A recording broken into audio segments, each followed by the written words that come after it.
उत्तर प्रदेश के जिला बहराइच में हिंसा हुई और इस हिंसा में राम गोपाल मिश्रा नाम के 22 साल के एक लड़के की गोली मारकर हत्या कर दी गई। इस हिंसा के बाद यूपी पुलिस ने 2 लोगों का एनकाउंटर किया गया, जिनमें से एक का नाम सरफराज और एक का नाम तालिब है। और दोस्तों, ये हिंसा कैसे हुई, राम गोपाल मिश्रा को गोली किसने मारी और ये लोग कौन थे, सरफराज और तालिब, जिनका यूपी पुलिस ने एनकाउंटर किया है।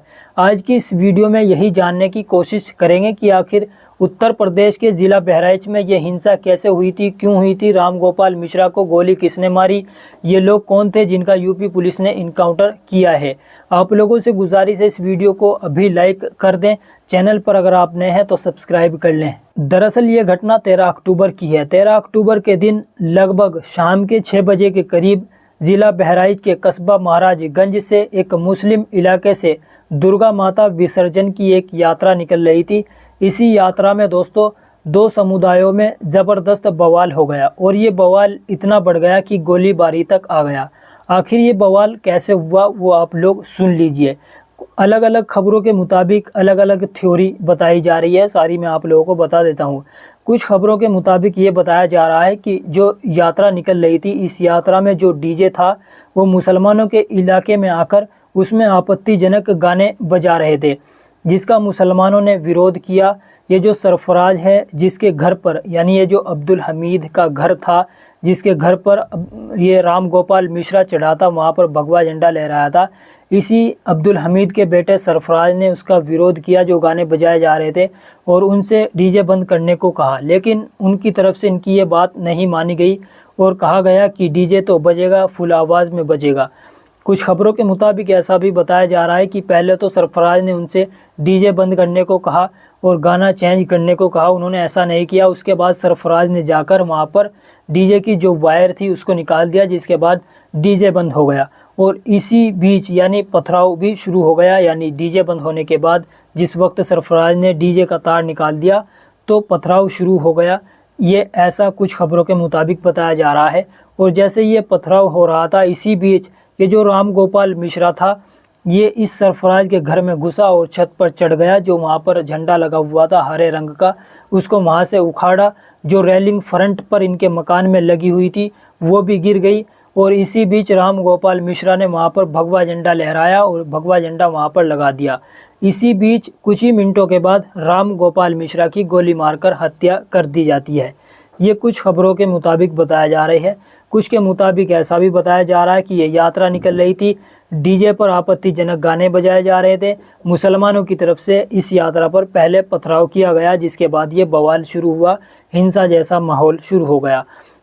अब राम गोपाल मिश्रा की गोली मारकर हत्या कर दी जाती है। उसके बाद दोस्तों, राम गोपाल मिश्रा की मौत की खबर सुनकर पूरे बहराइच में और कस्बा महाराजगंज में एक कोहराम सा मच जाता है, बवाल मच जाता है। एक दोस्तों, ज़िला बहराइच जो है वो हिंसा की चपेट में आ जाता है। ज़बरदस्त हिंसा वहाँ पर देखने को मिलती है। अगले दिन 14 अक्टूबर को स्थानीय लोग बता रहे हैं पत्रकारों से बातचीत करते हुए कि अगले दिन यानी 14 अक्टूबर को करीब दोपहर के 1 बजे के करीब वहाँ पर 2-4 हज़ार लोग आए। उन्होंने उसी जगह पर, जो मुस्लिम इलाका था जहाँ पर ये बवाल हुआ था, उसी इलाके में आकर 2-4 हज़ार लोगों ने, जो वहाँ पर मुसलमानों के मकान थे, उनके मकान में तोड़फोड़ करना शुरू कर दिया। उनकी जो दुकानें थी, जो वाहन खड़े हुए थे, उन सब में आग लगा दी। जिसके बाद वहाँ से मुसलमान भागने लगे, अपने घरों में ताला लगा करके अपने बच्चों की जान बचाने के लिए वहाँ से भागना शुरू हो गए। कुछ जगह पर ऐसा भी देखा गया है कि बाहर तो मकान के ताला लगा हुआ है और अंदर फैमिली रह रही है। ये वाक़या दोस्तों अगले दिन हुआ। जिसके बाद दोस्तों ये सब हिंसा हुई वहाँ पर और राम गोपाल मिश्रा की हत्या भी हो गई। अब इस हत्या में मुख्य आरोपी जो बनाया गया वो अब्दुल हमीद, जिनके मकान पर राम गोपाल मिश्रा चढ़ा था, और अब्दुल हमीद के बेटे सरफराज और फ़हीम, और सरफराज के कुछ दोस्त भी हैं जैसे तालिब, और भी कुछ नाम सामने आए थे। इन सबको मुख्य आरोपी इस हिंसा का और इस हत्या का बनाया गया। अब दोस्तों इनका एनकाउंटर भी कर दिया गया है, सरफराज और तालिब का, यानी हाफ एनकाउंटर किया गया है। इनके पैर में गोली मारी गई है। हालांकि अभी ये लोग ज़िंदा है, गोली अभी इनकी टांग के अंदर ही है। जब तक ये रिपोर्ट मैं आप लोगों के सामने बता रहा हूँ, हॉस्पिटल में इनका इलाज चल रहा है। गोली का एग्जिट पॉइंट नहीं मिला है, गोली अभी भी टांग के अंदर ही है, इनका इलाज चल रहा है। अब जब इनका एनकाउंटर हुआ, यूपी पुलिस ने इनका एनकाउंटर किया और यूपी पुलिस ने बताया कि ये लोग नेपाल भागने की कोशिश कर रहे थे। इनके पास एक कट्टा भी था जो कि लोडेड था। इन्होंने पुलिस पर फायरिंग की नेपाल भागने के लिए। पुलिस ने जवाबी कार्रवाई में इनके ऊपर भी गोलीबारी कर दी, जिसमें इनके पैर में गोली लगी।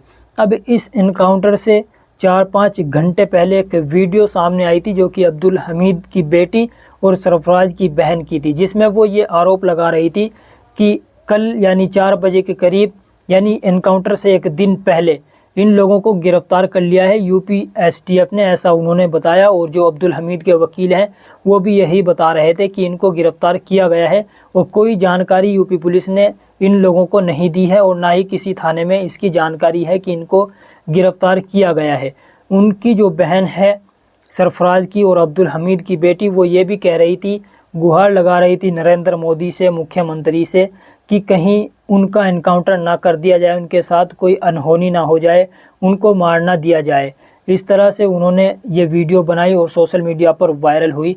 ठीक उसी के 4-5 घंटे के बाद इन दोनों का यानी सरफराज और तालिब का एनकाउंटर कर दिया जाता है नेपाल के बॉर्डर के पास। बताया गया कि ये लोग नेपाल भागने की कोशिश कर रहे थे। अभी भी पुलिस इस मामले में गंभीरता से जांच कर रही है। बहुत सारे लोगों की गिरफ्तारियां इसमें हो चुकी हैं।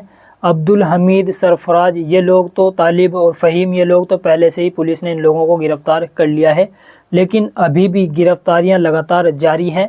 ज़्यादातर मुसलमानों की गिरफ्तारियां की जा रही हैं और अभी भी पुलिस दोस्तों इस मामले में गंभीरता से जांच कर रही है।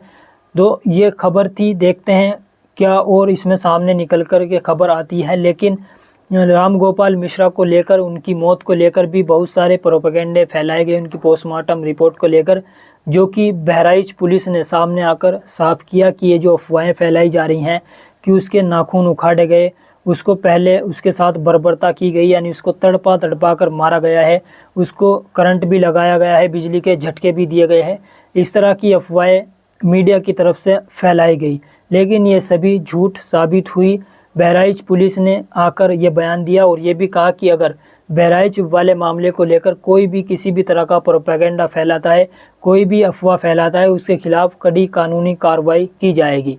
तो ये खबर थी। आप लोगों की इस खबर के बारे में क्या राय है, अपनी राय नीचे कमेंट बॉक्स में ज़रूर बता दें। इस वीडियो में यानी इतना ही, और कोई अपडेट इस खबर को लेकर आएगा मैं आप लोगों को ज़रूर